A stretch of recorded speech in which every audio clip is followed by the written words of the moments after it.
एका खजिन्याचे रक्षक श्री अंकेगौडा एम, पद्मश्री 2026. शेतकरी कुटुंबात जन्मलेल्या अंकेगौडा यांना शालेय जीवनातच पुस्तकांची आवड निर्माण झाली. सुरुवात स्वामी विवेकानंदांच्या रचनांपासून झाली. कन्नडमधील मास्टर्स दरम्यान प्रोफेसर के अनंत रामय्या यांनी त्यांच्या आवडीला दिशा दिली आणि भरपूर वाचन करण्यास प्रोत्साहित केलं. त्या काळी आमच्या गावात पुस्तकं नव्हती, म्हणून मी कित्येक किलोमीटर चालत मैसूरला जायचो फक्त वाचण्यासाठी.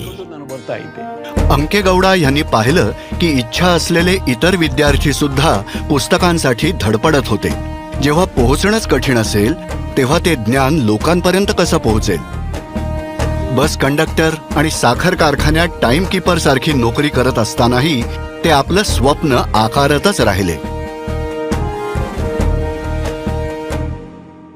मी निश्चय केला की एक अशी लायब्ररी तयार करेन जिथे विद्यार्थी मुक्तपणे वाचू आणि शिकू शकतील, त्यांच्या स्वप्नांचा पाठपुरावा करू शकतील आणि जे काही बनायचं आहे ते बनवू शकतील. IAS, IPS, KPS, त्याही पुढे.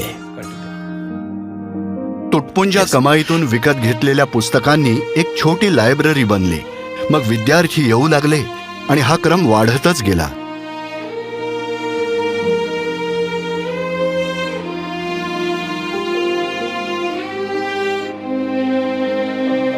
हे मिशन त्यांनी जवळपास एकट्यानेच उभारलं.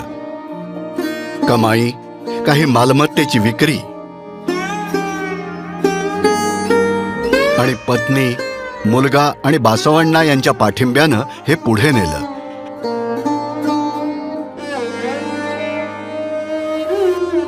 मी इथे सिव्हिल सर्व्हिसेसची तयारी करण्यासाठी आले आहे आणि मला लागणारी सर्व पुस्तके इथे मिळतात. मी माझ्या मैत्रिणींसोबत सहजच इथे आले होते, पण इथे एवढी सगळी पुस्तकं पाहून मी इथलीच होऊन गेले. आज श्री अंकेगौडा यांच्या ग्रंथालयात 20 लाखांहून अधिक पुस्तकं आहेत, ज्यात अनेक दुर्मिळ प्रती आहेत. आता लोक सुद्धा जतन करण्यासाठी इथे पुस्तकं दान करतात.